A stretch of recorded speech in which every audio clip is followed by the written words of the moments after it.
viewers, you're welcome to Gaza Media, where community activities is prioritized. On your screens, I am Karini Dralem alongside Safa Mary. And today we bring to your timeline holiday activities that went down in some communities in Cameroon. So in line with the aforementioned introduction, the Bright Future, which is a non-governmental organization alongside other partners, organized a tournament in Fontaine Subdivision, which ran from the 15th of June to the 15th of August, where it ended. The activity happened in Fontaine. Yes, it happened in Fontaine. I know it's exactly. I know it's surprising because people think that because due to the Anglophone crisis, Fontaine has been depopulated for a while now, but that is not the case. Fontaine is booming, and from the activity, one can say that the Fontaine is booming, like I said, because it pulled a lot of population, not just youth, but we had the young, the youth, and then the old. We had all classes of people that were present for this tournament. So it really pulled a huge crowd. And this tournament had seven teams. And the finals was played between Bele FC and Three Corners FC, and it was played on the 15th of August, like I said. And from all of this activity, one could see that the youth were really satisfied and were happy, as outrightly recounted by one of the youths that Gaza Media captured on camera, where he expressed his gladness and wish that a tournament like this or an activity like this could always happen in the future, so that they could participate in their own communities and not elsewhere. We are grateful and we thank those who host this match. That it is a great joy for us to celebrate our country like this and our community. We thank them so much. Yeah, that's true. Exactly, because I think they always say home is home. No matter where you are, you always wish to go back to your house. Exactly. And though any person that's been back to that house never gets tired on the road. So him wishing for this activity to continue every year is just normal. And aside from fun catching, that is them being on the field, they also had a talk on health, that is teaching them about genotype. I know this is something that is not being taught in school in details. Yeah, that's true.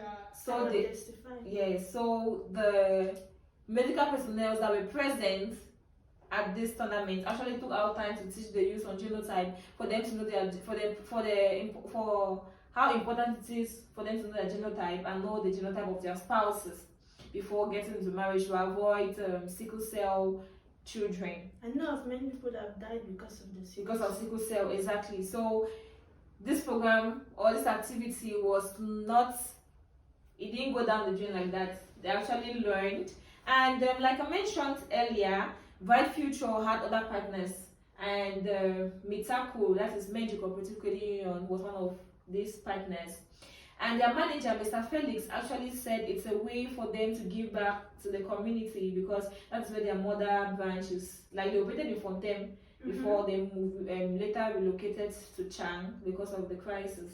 So he said it's just a way for them to give back to the community and to educate their youth. We think that we should support our youth and give back something to the community that holds the grassroots of our credit union. And he also used the opportunity to tell the population that they are giving out back to school loans. And Menji is using this opportunity to inform our members and the general public that we are giving holiday school free loans for children to go back to school, to encourage education in our community. Yeah, it's always important to organize such activities for youth during this holiday period. Exactly, and imagine them, like, it ran from June 15th to August 15th, that is 2 months. That's a long time, no? Engaging them for 2 months is really a really long time, because the summer holiday runs for 3 months, and imagine your child having been occupied for 2 months.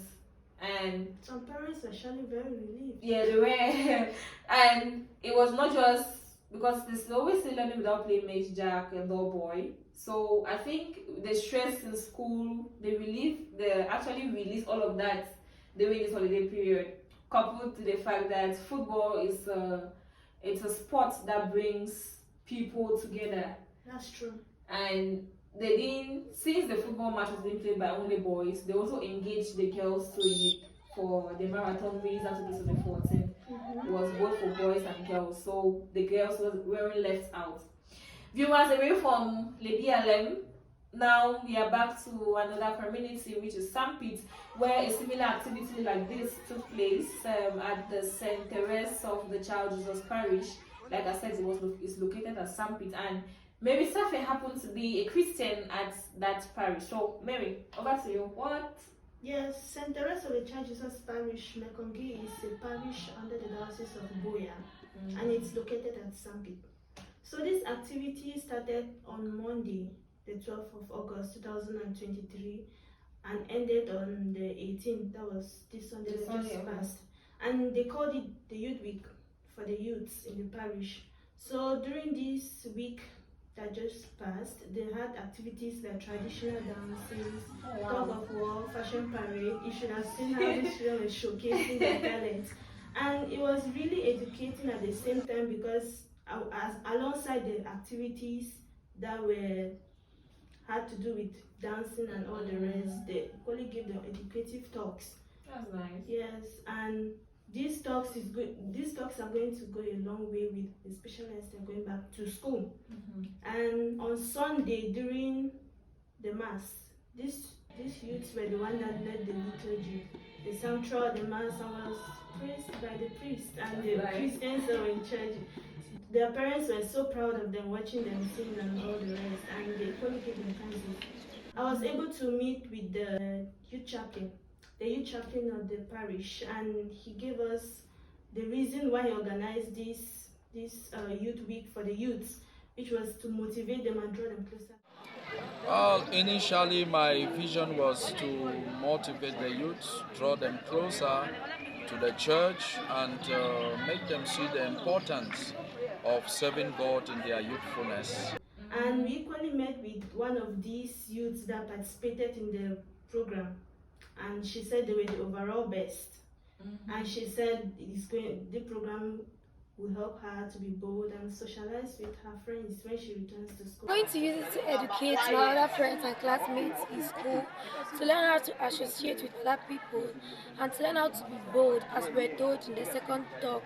So I can say the program was really enriching. And I think the priest has a point, because if you don't know, the best time to know God is in your youth. Yeah, that's so true. I think his reason for organizing this youth week, it's a valid one.